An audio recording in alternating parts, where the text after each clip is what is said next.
안녕하세요. 행복한 안식일입니다. 오늘 부족하지만 함께 말씀으로 은혜 나누는 시간 되기를 바랍니다. 오늘 제목은 은혜를 힘입어 사는 삶이라고 이렇게 정해봤습니다. 먼저 하나님의 말씀 요한복음 1장 14절로부터 17절까지 있는 말씀입니다. 다 같이 한번 읽겠습니다. 시작. 말씀이 육신이 되어 우리 가운데 거하심에 우리가 그의 영광을 보니 아버지의 독생자의 영광이요 은혜와 진리가 충만하더라. 우리가 다 그의 충만한 데서 받으니 은혜 위에 은혜로라. 율법은 모세로 말미암아 주신 거지요 은혜와 진리는 예수 그리스도로 말미암아 온 것이니라. 오늘 은혜의 찬미를 들려주신 우리 청년들에게 감사드립니다. 우리가 하나님의 은혜로 산다는 것, 여러분 마음속에 늘 간직하고 사십니까? 우리는 자주 하나님의 은혜로 살지만 그 은혜를 잃어버리고 사는 경우가 많이 있습니다. 누구나 다 은혜를 받고 또 은혜 속에서 살기를 원합니다. 근데 우리는 자주 우리의 삶 속에서 우리가 닥친 어떤 상황 가운데서 하나님의 은혜를 잃어버리고 또 좌절하고 또 실망하는 경우가 너무나 많습니다. 여기 요한복음에 특별히 이 요한복음은 요한이라고는 그 이름 자체가 여기에 히브리어로 요하난 또는 요한한 그런 음역에서 나온 말이 뭐냐면 요한이라는 단어가 뭐냐면 여호와는 은혜로우시다 그런 말씀입니다. 하나님께서 오늘 여기 본문에 있는 말씀처럼 우리에게 은혜를 베푸셔서 이 땅에 오셨다는 것입니다. 여기 요한은 이미 그리스도의 참된 신성을 확증했다 그랬어요. 뿐만 아니라 요한은 예수님께서 인성으로 오신 것을 그 마음에 확증했다 그랬어요.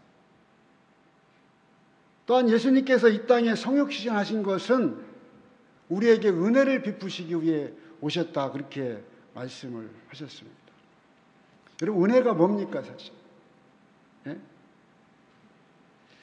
은혜는 정말 받을 가치가 없는 사람들에게 주어지는 것입니다.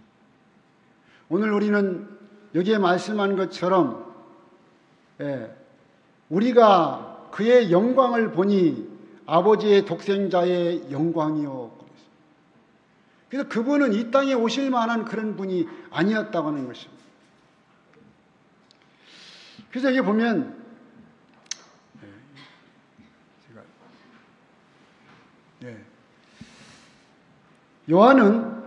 요한의 애정은 그에 대한 그리스도의 사랑의 원인이 아니요 결과였다. 요한은 예수와 같이 되기를 갈망하였다. 그리고 그리스도의 사랑에 변화시키는 감화 아래서 그는 온유하고 겸손하게 되었다. 자아는 예수 안에 감추어졌다. 동료들 중에 어느 누구보다도 요한은 그 놀라운 생명의 능력에 자신을 복종시켰다. 이 요한은 자신의 삶을 통해서 예수님을 경험했고 그분이 이 땅에 오심을 그의 마음속에 늘 새기고 살았다고 하는 것을 여기에 이야기하고 있습니다. 이 은혜라고 하는 말은 이 신약에 약 한 150번 등장한다고. 150번. 제가 세보지는 않았습니다. 150번 등장하는데 이 은혜가 그만큼 중요하다는 것을 여기에 이야기하고 있는 것을 보게 되는 것입니다. 그래서 오늘 여기 요한은 요한은 이미 그리스도의 참된 신성을 확증하고 그의 인성을 확정했으며 그의 영광과 충만함 속에서 성육신의 은혜를 받아들였다. 그렇게 이야기하고 있습니다.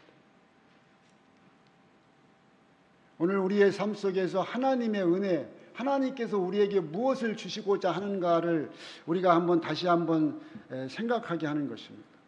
우리는 죽을 수밖에 없는 그러한 존재이지만 예수님은 은혜로 우리를 살 수 있는 길을 허락해 주시고 우리가 그 안에 거하기만 하면 누구든지 그 은혜로 살 수 있게 하셨다고 하는 것을 여기에 이야기하고 있습니다. 여기 그 로마서에 보면 여기 바울은 또 그렇게 얘기했어요. 곧 예수 그리스도를 믿음으로 말미암아 모든 믿는 자에게 미치는 하나님의 의인이 차별이 없느니라.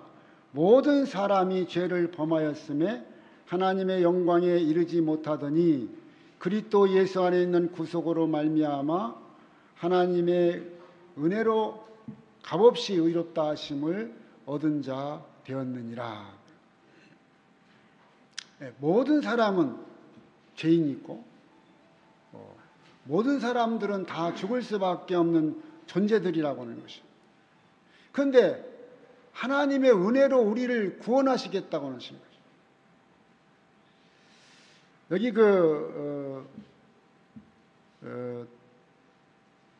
성경 주석에 보면 그렇게 말씀해 주셨어요. 그리스도의 의가 그리스도를 믿는 우리를 믿음의 보상으로 주어지는 것은 아니지만 오히려 믿음이 의를 내 것으로 만드는 수단이 된다. 예수를 믿는 자가 사랑과 감사로 자신을 아낌없이 하나님의 자녀와 뜻에 의탁할 때 칭의의 의가 그에게 전가된다는 것이다. 그렇게 말했습니다. 우리가 믿음으로 하나님을 받아들이고 그분을 믿게 될 때 하나님께서 우리가 비록 죽을 수밖에 없는 존재지만 우리에게 하나님의 놀라운 은혜를 베푸셔서 영원히 살 수 있는 존재로 우리를 만들어 주신다는 것입니다. 여러분, 믿음이 무엇입니까? 네? 우리가 믿으면 된다. 여기 믿음은 모든 믿는 자에게 그랬어요. 또 하나님이 세상을 이처럼 사랑하사 독생자를 주었으니 누구든지 예수 믿으면 영생을 얻겠다. 믿음이 뭐냐 이거예요. 믿음이란 죄인이 하나님의 자녀로 값없이 주시는 선물을 받기 위해서 우리가 내어뻗는 손과 같다. 그렇게 이야기합니다.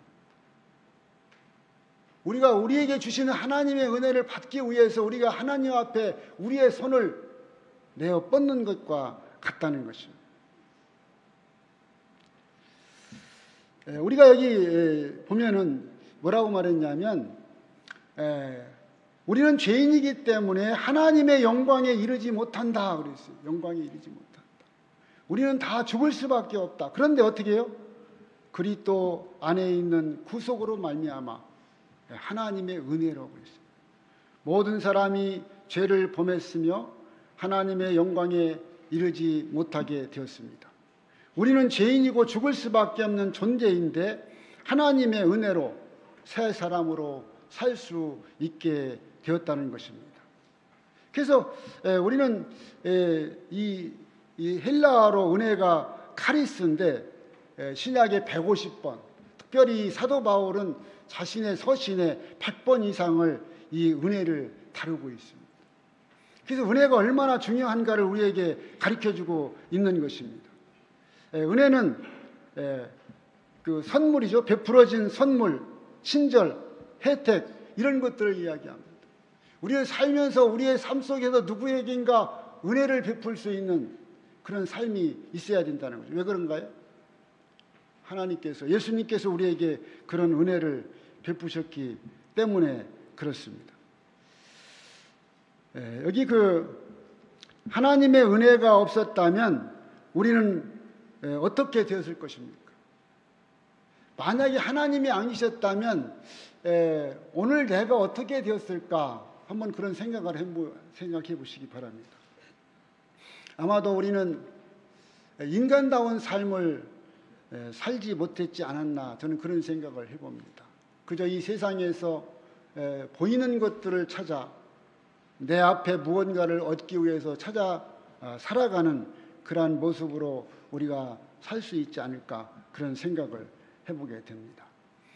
여기 에베소 2장 8절로 9절 한번 다 함께 읽어보겠습니다. 시작.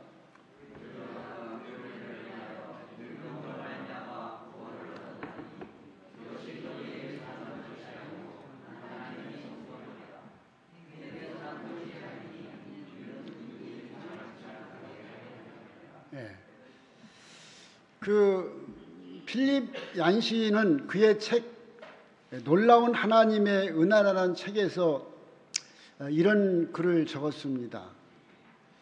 영국에서 이 종교 학회가 열렸는데 여러 종교의 특성들을 비교 연구하고 발표하는 그런 모임입니다. 그런데 각 종교의 특성을 발표하는데 불교는 고행하는 것이다 그렇게 했고, 힌두교의 카크마 이 업보를 쌓는 것이다 이제 그렇게 얘기를 했고, 유교는 언약을 지키는 것이다. 또 이슬람교는 법전대로 행하는 것이다 이제 그렇게 했는데, 다음 차례가 이 기독교의 차례가 되었습니다. 그래서 기독교의 특성은 뭐냐? 여러분, 기독교의 특성은 여러분 뭐라고 생각하십니까? 그때 한 사람이 그렇게 이야기했습니다. 기독교의 특성은 성육신이다 그렇게 했어요. 신이 인간의 몸으로 이 땅에 오신 것이야말로 기독교의 특성이다. 근데 또 다른 사람이 그렇게 얘기해서 아니다, 부활이다. 다른 종교와 다르게 부활이야말로 기독교는 신앙의 특성이다 그렇게 얘기했던 것입니다. 근데 또 사람이 아니다, 기독교의 특성은 뭐다? 사랑이다 그렇게. 여러분, 어떤 게 맞는 것 같아요?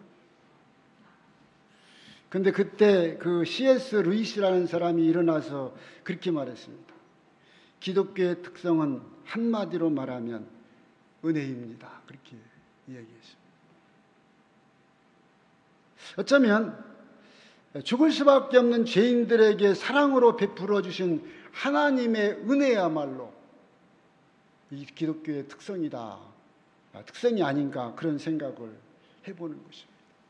정말 받을 자격이 없는 사람에게 일방적으로 조건 없이 베풀어진 하나님의 사랑이야말로 우리 기독교의 특성이고 하나님께서 주신 정말 놀라운 은혜가 아닐까 그런 생각을 해봅니다.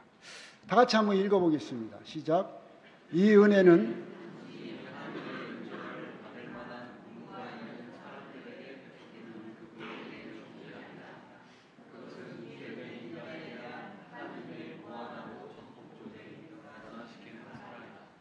이것은 단지 하나님의 자비나 용서하고자 하심이 아니라 구하고자 하시는 적극적이고 역동적이며 변화시키는 능력이다. 하나님의 은혜는 구원하는 능력의 위대한 요소이다. 여기 하나님의 인정받을 만한 공로가 있는 사람들에게 어떻게 해요? 베푸는 그분의 은총이 아니다 이거예요. 여기 뭐라고 했어요? 죄된 인간이, 죽을 수밖에 없는 인간에게 하나님께서 주시는 무한하고 전폭적인 변화시키는 사랑이 은혜라고 하는 거죠. 제가 오늘 눈이 좀 그러네요.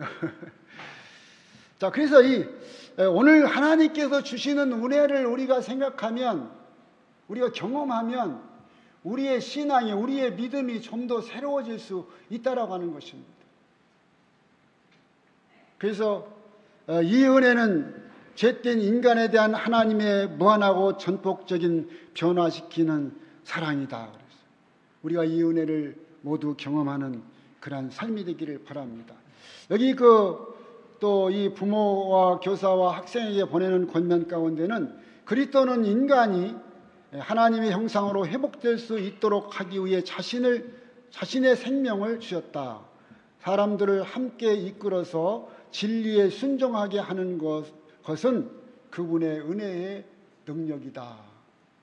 하나님께서 우리를 이끌어서 우리가 구원의 이룰 수 있도록, 진리에 순종할 수 있도록 하나님께서 우리를 이끄신다고 하는 사실을 우리가 기억하시게 되기를 바랍니다. 여기 에베소에 또 이런 말씀을 했습니다. 우리 각 사람에게 그리스도의 선물의 분량대로 은혜를 주셨으니 그러므로 이르기를 그가 위로 올라가실 때에 사로잡힌 자를 사로잡고 사람들에게 선물을 주셨다 하였도다.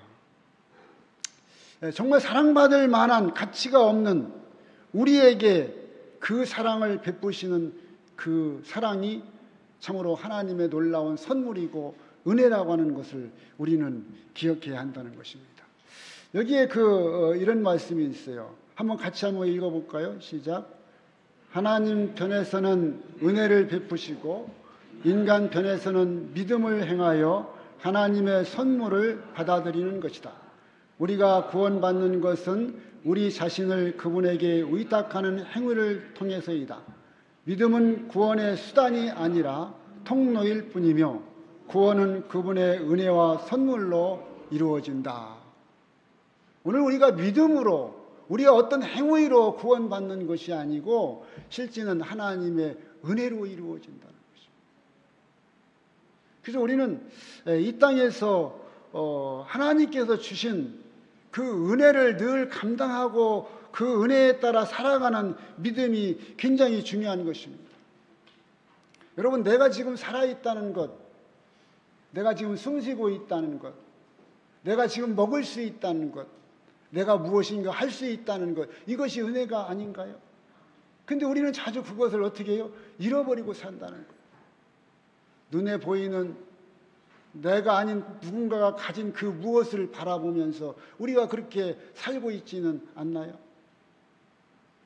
근데 하나님께서는 우리가 그렇게 사는 것이 너희가 사는 것이 아니고 너희가 정말 내 은혜로 영원히 살 수 있는 길이 있다고 하는 사실을 우리에게 지금도 말씀하고 있는 것입니다. 지난주에 목사님이 최윤정 씨 남편을 이야기했는데 제가 그분을 참 이렇게 보니까 제가 제 삶에서 늘 감사를 느꼈지만 그분이 하나님을 받아들였던 사람인데 그가 하나님을 버리고 오랫동안 그 마음대로 살아왔어요. 근데 그가 먹고 싶은 것, 하고 싶은 것 다 하고 살았는데 이제 병이 든 거예요. 그래서 그에게는 아주 짧은 시간밖에 없다고 하는 그런 선고를 받게 되었는데 제가 그분을 보니까 정말 그분의 얼굴에서 제가 너무나 그 평온함을 느끼고 그 하나님의 은혜를 느끼는 것을 제가 발견하게 됐어요. 나는 내가 지금 이렇게 사는데 내 얼굴이 아직도 저 얼굴처럼 그렇게 평온하지 않음을 내가 내 스스로 느끼게 되었던 것입니다. 여러분, 우리 그리스도인은 우리 얼굴에서, 우리 말에서, 우리 행동에서 하나님의 은혜가 넘쳐나야 한다는 것입니다. 고린도서 6장 1절로 2절에 있는 말씀입니다. 우리가 하나님과 함께 일하는 자로서 너희를 권하노니 하나님의 은혜를 헛되이 받지 말라. 가라사대 내가 은혜 베풀 때에 너를 듣고 구원의 날에 너를 도왔다 하셨으니 보라 지금은 은혜 받을 만한 때요 보라 지금은 구원의 날이로다. 아멘. 은혜는 사실 기쁨과 즐거움을 주는 것입니다. 여러분, 은혜 받을 때, 누군가에게 은혜 받을 때 기쁨과 즐거움이 있습니까? 있어요. 근데 또 이 은혜는 아름답고 우아하고 사랑스럽고 바라보는 사람을 기쁘게 하는 힘이 있다고 합니다. 오늘 우리는 누군가에게 그런 힘을 드러내야 됩니다. 누군가의 그런 사랑을 나타내야 됩니다. 근데 우리는 어떻게 해요? 우리는 자칫하면 말하고 행동하는 속에서 은혜를 드러내기보다는 어떻게 해요? 하나님의 은혜를 저버리게 하는 그런 일을 한다는 것이죠. 여기 뭐라고 했어요? 하나님의 은혜를 헛되이 받지 말라. 여기 이사야 1장 3절에 보면 소는 그 임자를 알고 나귀는 그 주인의 구유를 알건만은 이스라엘은 알지 못하고 나의 백성은 깨닫지 못하는도다. 그렇게 말했어요.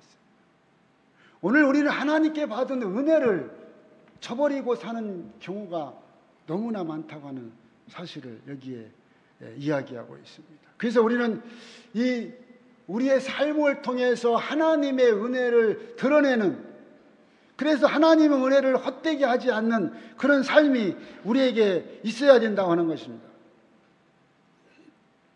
여기 이런 말이 있어요. 감사할 줄 모르는 사람은 은혜 받을 가치가 없다. 그런 말이 있어요. 뭐 하는 사람은요? 감사할 줄 모르는 사람. 우리는 매 순간에 하나님께 감사하는 삶이 우리에게 은혜에 보답하는 삶이고, 은혜를 헛되이 하지 않는 그런 삶이라고 하는 것을 우리는 기억해야 됩니다. 여기 그 어린이 동화의 그 까치의 보은이라고 하는 게 나옵니다. 여러분도 이제 아시는 이야기 중에 하나지만은,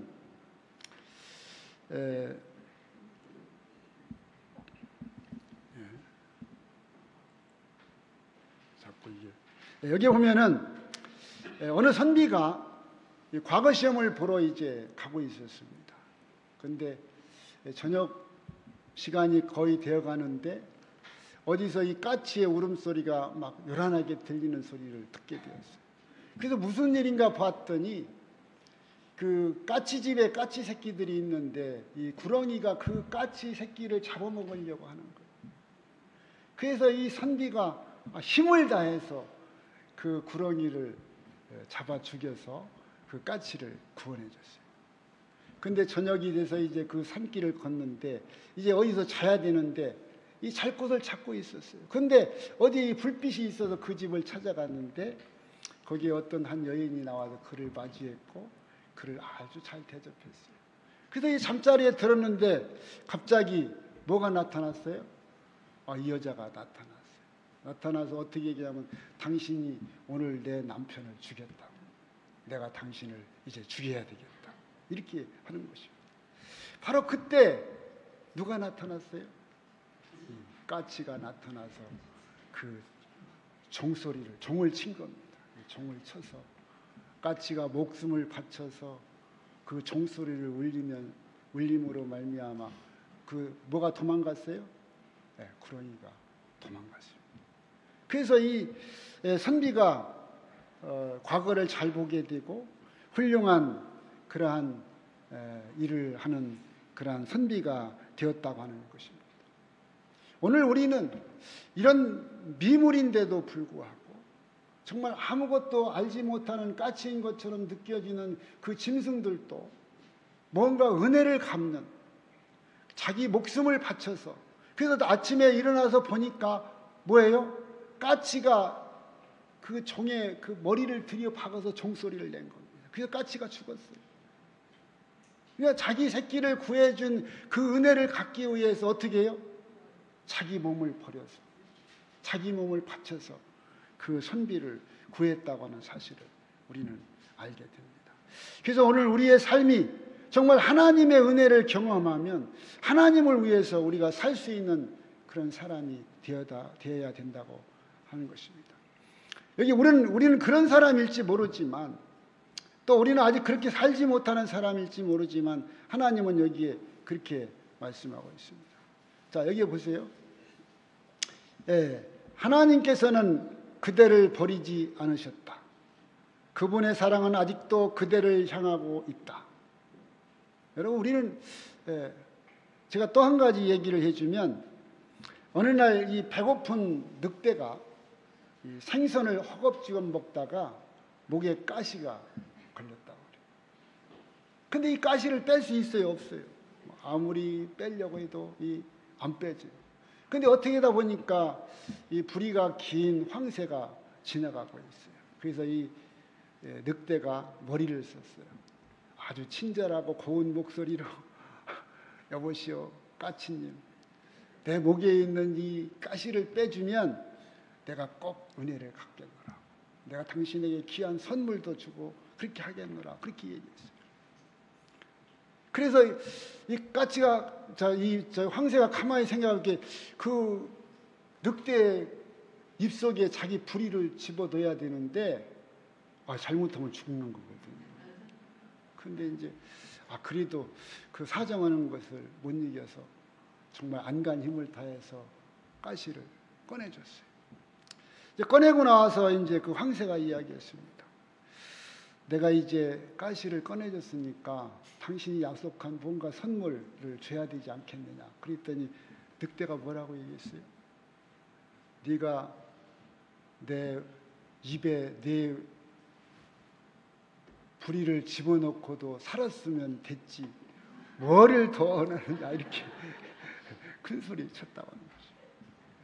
네. 어쩌면 우리는 하나님께서 우리를 구원해 주신 그 놀라운 사랑을 생각지 않고 어떻게 해요? 우리 앞에 있는 현실 속에서 하나님께 원망하고 우리가 그렇게 사는 경우가 얼마나 많은지 모릅니다.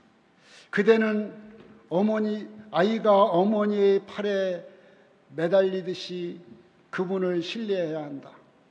하나님은 자비롭고 친절하고 동정과 긍휼이 많으시다. 그분은 그대에게서 얼굴을 돌리지 않으셨다. 나는 하나님께서 그대를 사랑하시는 것을 안다. 그분을 신뢰하라. 그대에게 근심과 슬픔을 가져오는 것들을 생각지 말라. 모든 불쾌한 생각으로부터 떠나서 귀한 예수님을 생각하라. 구원하시는 능력, 그대를 향한 지칠 줄 모르고 끝없는 사랑에 대해 생각하라. 오늘 우리 하나님께서 우리를 그렇게 초청하십니다. 우리가 하나님 앞에 나가서 하나님의 은혜에 감사하고 그 은혜에 감사하는 삶을 살아가는 그런 것이 우리에게 필요하다는 것입니다. 여기 마커스 툴리우스라는 사람이 그렇게 얘기했죠. 은혜와 감사는 삶의 활력원이다. 여러분, 은혜가 없는 삶, 감사가 없는 삶은 정말 메마른 삶입니다. 정말 그것은 기쁨이 없는 삶입니다. 여기 또 마르틴 리더가 한 말입니다. 은혜를 주면서 성장하고 은혜를 받으면서 감사하는 것이 삶의 비밀이다. 여러분, 사람들은 은혜 받는 건 좋아해요. 그렇죠? 근데 누군가에게 은혜를 주는 것은 그렇게 쉽지 않은 것입니다. 우리가 은혜를 나누어주고 그 은혜를 인해서 감사하고 살아가는 믿음의 삶이야말로 하나님께서 원하시는 삶이 아닌가 그렇게 생각합니다. 여기 공자는 그렇게 말했어요. 상처는 있되 은혜는 잊지 말라. 여러분, 사람들은 상처는 오래오래 기억합니다. 절대 안 잊어요. 심지어 그렇게 내 눈에 뭐가 들어가기 전에 흙이 들어가기 전에 그렇게 생각합니다. 우리 그렇게 하지 말라는 거예요. 우리는 상처는 빨리 잃어버리고 은혜를 늘 기억하며 사는 삶이 하나님께서 우리에게 내리신 은혜에 감사하고 보답하는 삶이라는 것입니다. 그렇게 해서 그 삶을 누군가에게 나누어주는 그런 삶이 우리의 삶이라고 하는 사실을 기억하게 되기를 바랍니다. 고린도서 15장 9절로 10절. 자, 여러분이 한번 읽어보겠습니다. 시작. 나는 사도 중에 지극히 작은 자라. 내가 하나님의 교회를 핍박하였으므로 사도라 칭함받기를 감당치 못할 자로다. 그러나 나의 나된 것은 하나님의 은혜로 된 것이니 내게 주신 그의 은혜가 헛되지 아니하여 내가 모든 사도보다 더 많이 수고하였으나 내가 아니요 나와 함께 하신 하나님의 은혜로다. 여러분, 우리는 우리 개인적으로 볼 때 어쩌면 이 사도 바울도 어떻게 보면 어떻습니까? 외적으로 좀 왜소했고 그의 여러 가지 것들이 하나님께서 주신 그런 가시가 있는 사람 중에 하나였습니다. 오늘 우리도 마찬가지로 우리에게 그런 일들이 없는 사람은 아마 한 사람도 없을 겁니다. 어떤 사람은 어떤 육신의 질병으로, 어떤 사람은 경제적으로, 그죠? 또 어떤 사람은 어떤 문제로, 자녀들의 문제로 그런 여러 가지 어려움들이 있지만은 지금 내가 이렇게 살 수 있고 이렇게 하나님을 섬길 수 있는 것은 하나님의 큰 은혜라고 하는 것입니다. 그렇죠? 내게 주신 그의 은혜가 헛되지 아니하며 내가 모든 사도보다 더 많이 수고하였으니 내가 아니요 오직 나와 함께 하신 하나님의 은혜다. 사도 바울은 그의 삶을 바쳐서 하나님께 헌신했습니다. 여기에 무슨 얘기가 있냐면 주석에 그런 말씀이 있습니다. 바울은 자신의 됨됨이와 주의 사업에서 성취한 모든 것을 공로 없이 얻은 자비와 하나님의 은총과 능력 덕분이라고 생각했다고 했다. 바울은 사도로서 그의 모든 열성과 경건과 능력과 성공이 하나님의 자기에게 나타낸 과분한 은총의 결과였음을 알았기에 하나님의 은혜로 그는 다른 일꾼들보다 더 많은 것을 성취할 수 있었다. 그는 자기에게 주어진 하나님의 은혜를 허비하지 않았음을 인해 기뻐하고 감사했다. 오늘 우리가 그런 사람이 되기를 바랍니다. 그는 그런 사람이었지만 그가 하나님을 위해서 그렇게 할 수 있는 것은 뭐라고요? 하나님의 이 과분한 은총의 결과였다. 우리가 하나님께 많이 받은 자는 하나님께 많은 것을 드려야 됩니다. 그래서 우리의 삶 속에서 늘 하나님께 영광 돌리는 삶이 있어야 되는데 그렇게 하기 위해서는 우리가 뭐예요? 하나님께 먼저 받은 것이 있어야 됩니다. 여기 어떤 말이 있냐면 유명한 부흥사 찰스 핀이라는 사람이 이런 말을 했어요. 다 함께 같이 읽어볼까요? 시작. 진정한 부흥이란 한 사람의 가슴속이 하나님으로 가득한 것이다. 뭐라고요? 진정한 부흥이란 한 사람의 가슴속이 하나님으로 가득한 것이다. 오늘 우리가 하나님의 은혜로 가득할 때 우리가 하나님의 사람으로 살아갈 수 있는 힘과 능력을 갖출 수 있다고 하는 것을 여기에 이야기하고 있습니다. 또 여기 미국의 명칼럼니스트 랜더스 씨가 이 90세에 이런 말을 했다고 합니다. 한번 이 말씀을 읽을 때 저는 여기 시간을 은혜로 이렇게 한번 바꿔서 읽어보기도 했습니다. 여러분도 한번 속으로 그렇게 한번 읽어보시기 바랍니다. 제가 빨간 글씨를 읽을 테니까 여러분들은 다른 글씨를 좀 읽어주시기 바랍니다. 지혜로운 사람이 되려면 시간을 제대로 활용하라. 시간은 생명이어서 값어치 없이 사용하면 생명을 소모하는 것과 다를 바가 없기 때문이다. 하지만 대부분은 이러한 사실을 알고 있으면서도 행하지 않는다. 알고 있으면서도 행하지 않는다는 것은 알지 못하는 것보다 더 나쁜 일이다. 생각하는 시간을 가져라. 사고는 힘의 근원이다. 노는 시간을 가져라. 놀이는 변함없는 젊음의 비결이다. 독서하는 시간을 가져라. 독서는 지혜의 원천이다. 기도하는 시간을 가져라. 역경을 당했을 때 도움이 된다. 사랑하는 시간을 가져라. 삶을 가치 있게 만들어 준다. 우정을 나누는 시간을 가져라. 생활의 향기를 더해준다. 웃는 시간을 가져라. 웃음은 영혼의 음악이다. 나누는 시간을 가져라. 주는 일은 삶을 윤택하게 해준다. 가족과 함께 있는 시간을 가져라. 삶의 활력을 줄 것이다. 이 말씀을 시간의 은혜를 넣고 이렇게 제가 여러 번 읽어봤습니다. 그렇죠. 여기 보면 기도하는 시간을, 그런데 기도하는 은혜를 가져라. 여러분 기도할 수 있는 것도 은혜입니다. 그렇죠. 사랑할 수 있는 것도 은혜입니다. 누군가와 우정을 나누는 것도 은혜입니다. 웃는 것도 은혜고 나누는 것도 은혜고 가족이 있다는 사실도 은혜라고 하는 것입니다. 그래서 우리는 이것을 우리에게 주신 은혜를 우리가 정말 활용하고 살아갈 때 하나님께 감사할 수밖에 없는 그러한 사람이 될 수 있다고 하는 것입니다. 여기 에베소에 있는 말씀 제가 보겠습니다. 이 복음을 위하여 그의 능력이 역사하는 대로 내게 주신 하나님의 은혜의 선물을 따라 내가 일꾼이 되었노라. 모든 성도 중에 지극히 작은 자보다 더 작은 나에게 이 은혜를 주신 것은 측량할 수 없는 그리스도의 풍성을 이방인에게 전하게 하시고 영원부터 만물을 창조하신 하나님 속에 감추었던 비밀의 경륜이 어떠한 것을 드러나게 하려 하심이라. 여러분, 여기 말하는 그죠? 은혜 받은 자의 삶, 은혜 받은 자의 삶은 또 하나의 뭐가 있다는 것을 여기에 이야기하느냐면 하나님의 동역자로 일꾼으로 우리가 복음 전하는 자로 우리가 살아야 된다는 것을 이야기하고 있습니다. 여기 주석에 보면 그런 말씀이 있어요. 하나님의 은혜를 받는 것보다 또한 하나님의 은혜를 갚는 것보다 더 중요한 것이 있는데 그것은 바로 하나님의 은혜를 깨달아 알고 누리고 나누는 삶을 사는 것이다. 네. 우리가 하나님의 은혜를 받는 것 중요합니다.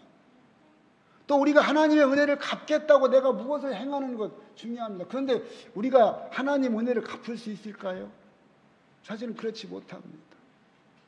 우리 인간으로는 하나님의 은혜를 다 갚을 수가 없다는 것이죠. 다만 어떻게 해요? 그 하나님의 은혜를 나누고 베풀고 그 은혜를 전하고 그 은혜의 삶을 누리며 살아가는 것이 우리의 삶이라고 하는 것입니다. 여기 또 이런 말씀이 있습니다. 성경 주석에 바울은 하나님이 이토록 결점 많고 반역적이었던 자기를 취해서 은혜의 일꾼으로 삼았다는데 항상 놀라움을 금치 못하는 것처럼 보였다. 그는 자신이 선지자와 사도들보다 더 작을 뿐 아니라 어떤 성도보다 더 작다고 느꼈다. 하나님의 은혜에 가장 접근한 자들은 가장 겸손할 것이다. 그래야만 그들은 봉사할 채비를 적절히 갖추게 된다. 여기 뭐라고 말했어요? 네?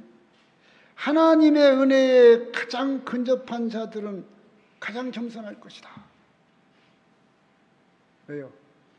우리는 내가 무언가를 드러냄으로 인해서 하나님의 일꾼이 되는 것이 아니라 겸손한 자세로 하나님의 말씀에 순종하고 따라가는 그런 믿음이 우리에게 필요하다고 하는 것을 여기에 이야기하고 있습니다.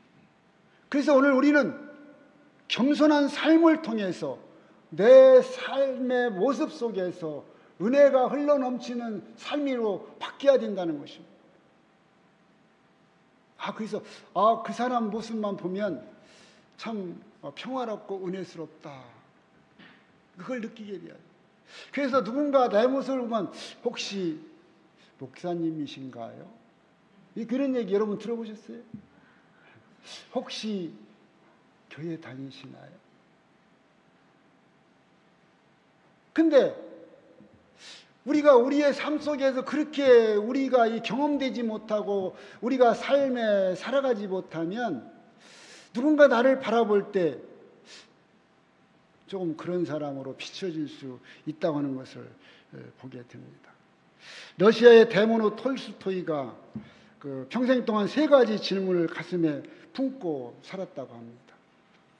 여기 뭐라고 근데 이 3가지 질문을 품고 살았는데 이 질문에 대한 정답까지도 우리에게 말해줍니다. 제가 이 질문을 읽겠습니다. 여러분은 답을 읽어주시면 됩니다. 그대에게 가장 소중한 사람은 누구인가? 가장 소중한 사람은 바로 지금 그대와 함께 있는 사람입니다. 그대에게 가장 중요한 일은 무엇인가? 가장 중요한 일은 지금 그대가 하고 있는 일입니다. 그대에게 가장 값진 시간은 언제인가? 가장 값진 시간은 지금 당신 곁에 있는 사람을 위해 선행을 베푸는 일입니다. 네. 오늘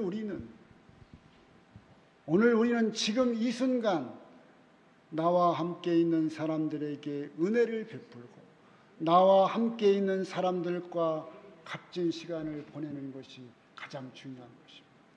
그것이 하나님의 은혜를 누리는 것입니다. 그런데 우리는 자주 어떻게 해요? 가까이 있는 사람들을 시기하고 질투하고 그럴 수도 있다고 하는 것입니다. 예. 그래서 여기 그 톨스토이가 한 그 이야기가 하나 있는데 무슨 이야기냐면, 그가 여행을 떠났어요. 여행을 떠났는데 어느 여관에 들렸습니다. 여관에 들렸는데 어린아이 아내가 이게 아주 그 병이 들어서 시름시름 앓고 있었어요. 그런데 그 아이가 이 톨스토이가 들고 있는 이 예쁜 가방을 보고 그 가방을 달라고 하는 거예요. 근데 이 톨스토이가 내가 지금 여행 중이니까 내가 여행을 다녀와서 내가 주겠노라. 근데 그렇게 약속하고 길을 떠났어요. 그래서 마침 돌아왔습니다. 이 약속을 지키기 위해서 그 가방을 주려고 왔는데 그 아이가 이미 어떻게 됐어요? 죽었습니다. 그 톨스토이가 떠난 뒤 그 아이는 곧바로 죽었다는 사실을 이 톨스토이가 알게 되었습니다. 그래서 이 톨스토이가 그 무덤을 찾아가서 비석에 이런 글귀를 적어서 세워졌다고 하는 것입니다. 바로 사랑을 미루지 마라. 지금 이 순간, 바로 우리는 이 순간이 사랑할 때라고 하는 사실입니다. 절대 미루면 안 된다는 것입니다. 값진 시간은 바로 지금 이 순간이다라고 하는 것입니다.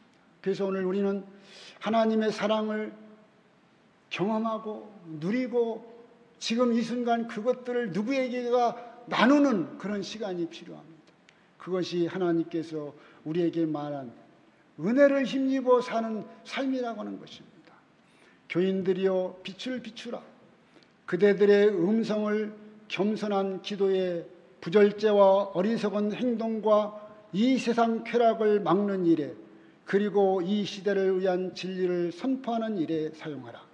그대의 음성, 그대의 감화력, 그대들의 시간, 이 모든 것은 하나님께서 주신 선물이며 영혼들을 그리스도께로 구원하는 일에 사용되어야 한다.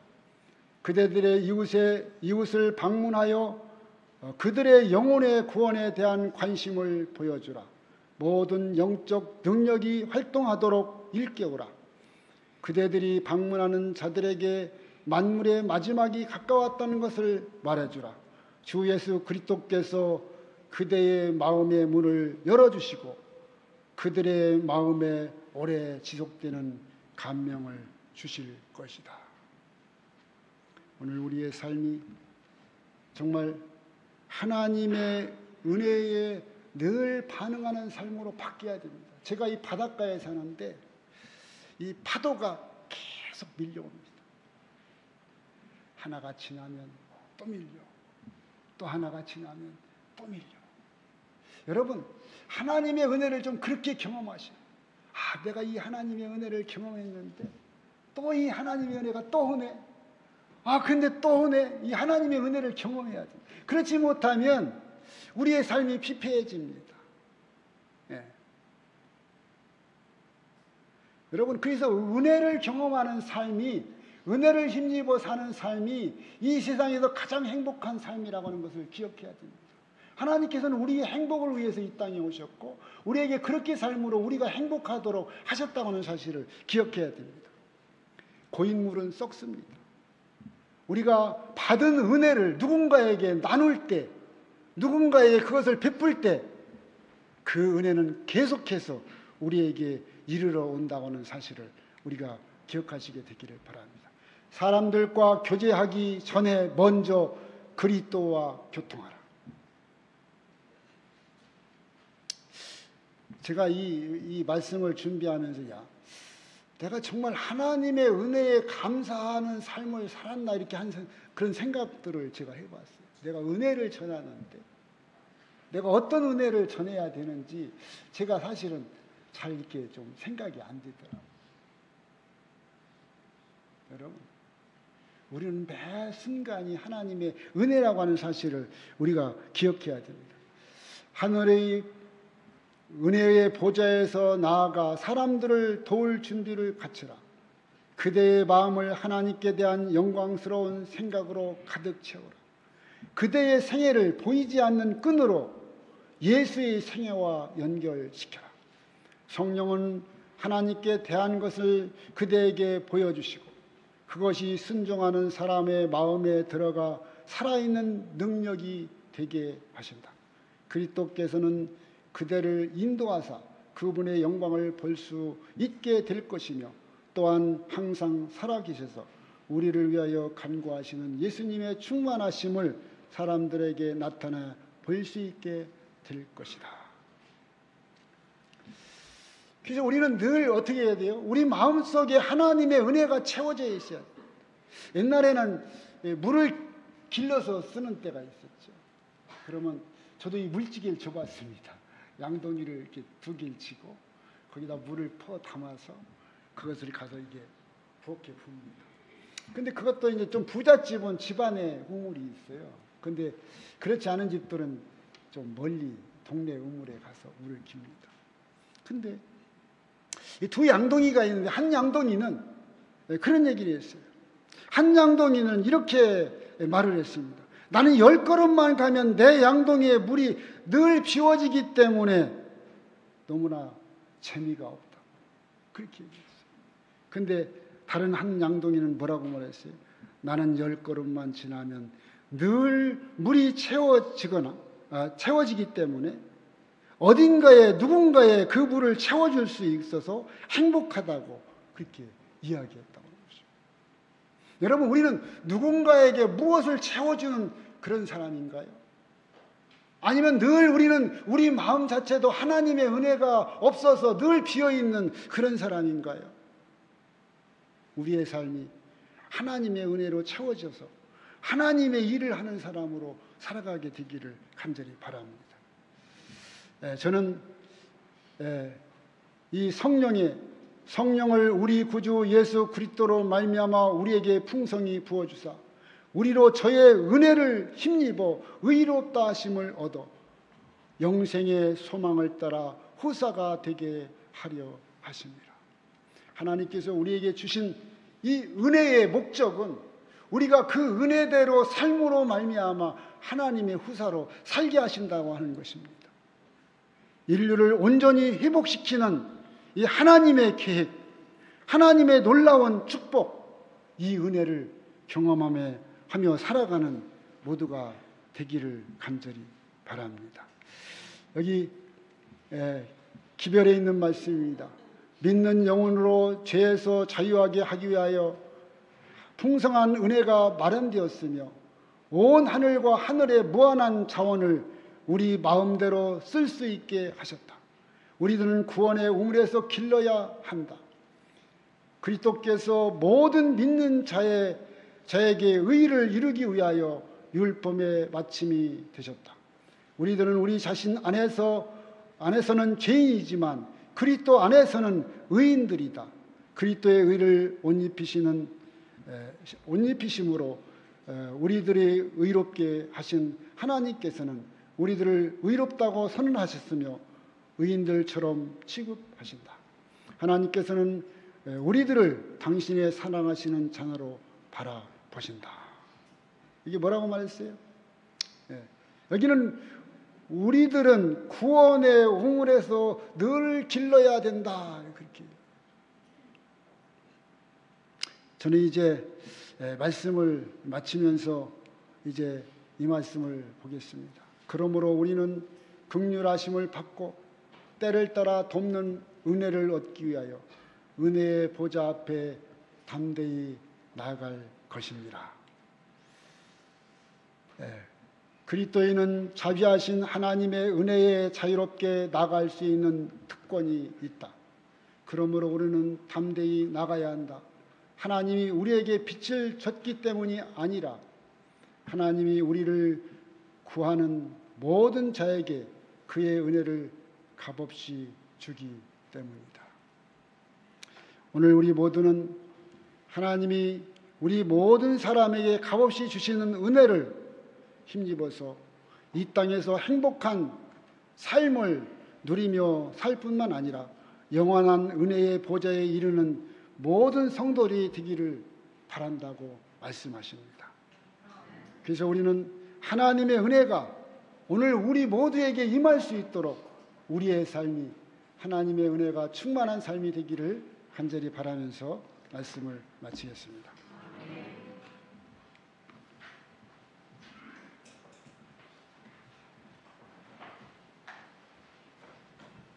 지은 찬미 348장 내가 지금 사는 것 부르겠습니다.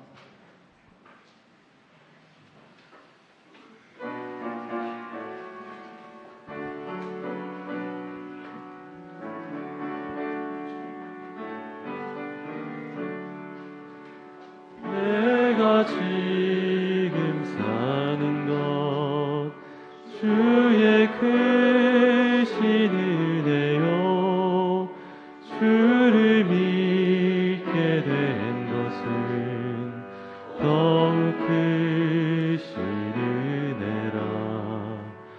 넘치는 주의 사랑 놀라운 주의 은혜 날마다 경험하며 주께 감사합니다.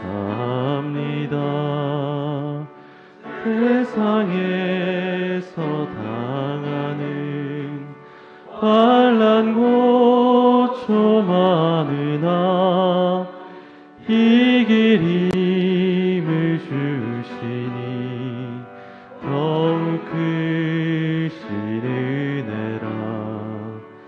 답답할 때 기도로 기르신 손길로 어루만져 주시니 주여 감사합니다.